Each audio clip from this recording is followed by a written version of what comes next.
Past the golden prairies, in a place where rugged cowboy culture thrives amongst modern sophistication, there sits the lone theme park of Oklahoma. This park is Frontier City, and they take the rugged cowboy culture seriously here. This park only sticks to one central theme, the classic Western town. The park is nestled in central Oklahoma, serving the Tulsa and Oklahoma City market, with Dallas roughly 3 hours to the south. For enthusiasts outside of the state, this might be a tough park to tackle. So, after trekking through those golden prairies, is the lone theme park of Oklahoma worth a visit?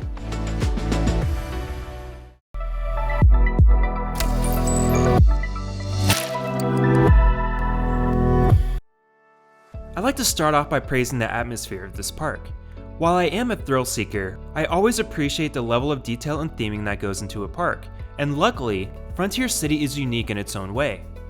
Frontier-themed Western towns are probably the most common themed areas within theme parks, but this specific theme encompasses the entire park.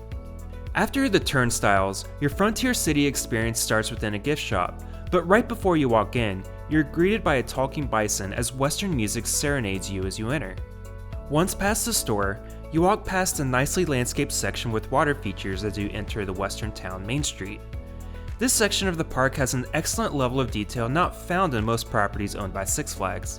This creates a fantastic first impression of the park. My first coaster of the day was Steel Lasso, along the eastern edge of the park.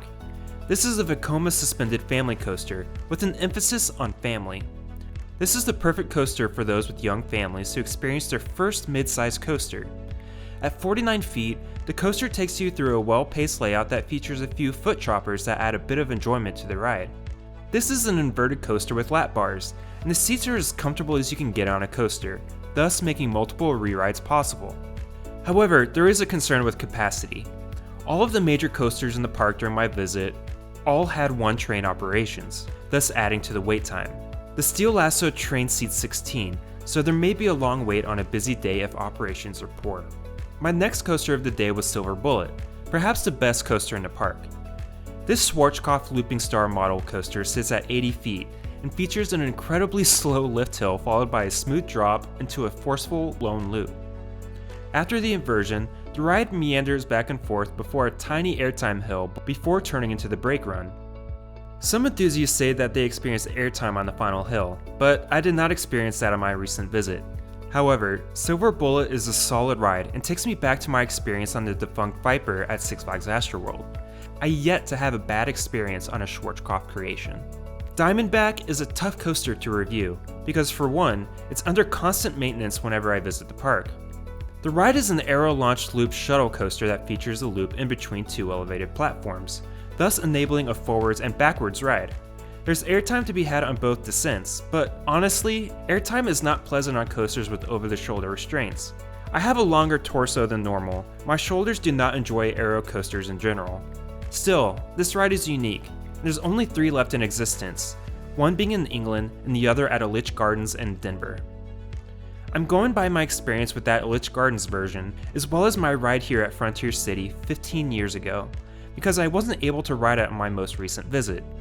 The ride opened late and I sat down in the back row for a would-be first train of the day, only to have the ride op 60 seconds later tell me that the ride was shutting down. If you see this coaster running, make it your top priority. This is not an easy coaster to experience. I'm a big fan of Wildcat, the classic wooden coaster here at Frontier City. The queue is shaded and acts as a museum of wooden coasters if you look up at the plaques of past and present wooden coasters. It's refreshing to see a park educate the general public and provide insights into the best and industry-leading rides of the past, present, and future. The ride itself is not thrill-inducing, but it provides a pleasant out-and-back terrain layout through the trees. There are tiny pops of airtime, but it's not a standout. Like Steel Lasso, this is a great coaster for young kids who want to have their first non-kiddie coaster experience. It's a re-rideable experience, and in my opinion, a staple for a park like Frontier City. In the ride's inception, it used to feature a splashdown section after the brake run. Now it just meanders into a cement valley of sorts before entering the station. Maybe one day they will bring this back. The park has an assortment of flat rides that cater to young and old. Thrill rides include a Zamperla Power Surge that goes by Gunslinger, as well as a Larson loop called Rolling Thunder. There are also other numerous standard flats that you typically see at amusement parks, and they theme them quite well to fit within the Western theme of the park. My biggest disappointment was with Quick Draw. I'm a big fan of immersive dark rides, and there was a lot of potential here, especially since it sits within the facade of the formerly known 89er Ghost Mine ride. Quick Draw has a fantastic first impression on the outside, but inside, you'll find a shooting dark ride with guns that don't work well. Furthermore, half of the targets and animatronics were not working throughout the 2-minute experience. This ride was developed by Sally Dark Rides, and this seems to be a common theme for Six Flags rides featuring attractions created by this company. There's potential here, but it needs to be maintained. Also, it would be nice if they turned that waterfall back on. I always love some waterworks. There were other attractions I could not experience on my recent visit due to high winds, and that includes their scenic Ferris wheel, upcharged zip line, and their flying scooter attraction.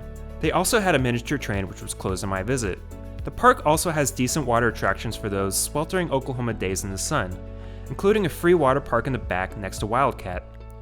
There are also other attractions that are now defunct, but what I'm most curious about is the building in which the old Nightmare Mine coaster used to sit in.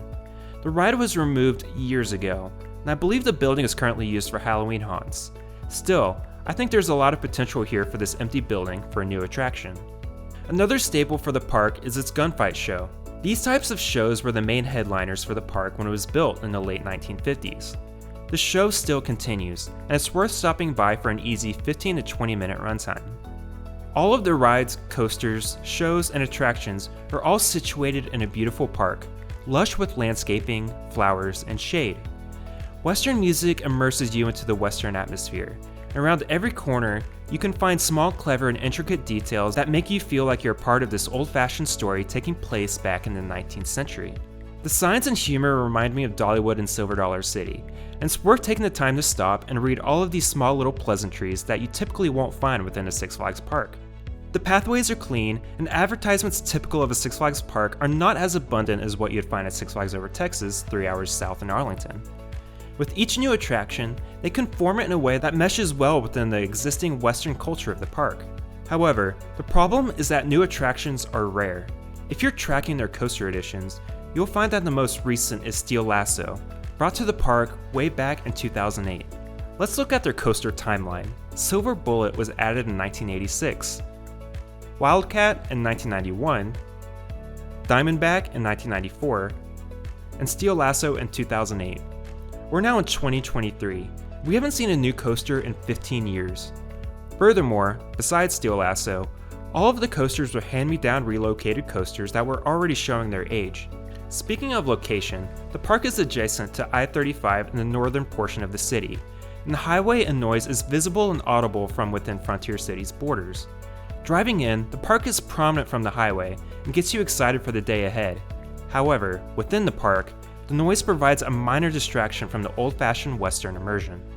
All in all, the park is worth a visit if you're already within the Oklahoma City-Tulsa area, but it's a bit of a stretch for somebody from Dallas to visit, especially if you're not much of a thrill seeker. I'd actually personally recommend making a one-night vacation of sorts, and lump the park in with other attractions the city has to offer. Their downtown seems to be growing and thriving, and has built amenities and offerings that are worth a visit, especially the downtown parks, Bricktown, and museums. Give it a try. The city seems to have its own identity that's worth giving a look. Speaking of identity, Frontier City seems to have fully immersed themselves into their own Western town roots. I applaud its execution, and I can only hope that one day it can pull in audiences from outside of the state. There's a lot of potential here. I hope it doesn't take another 15 years for me to give the park a third visit.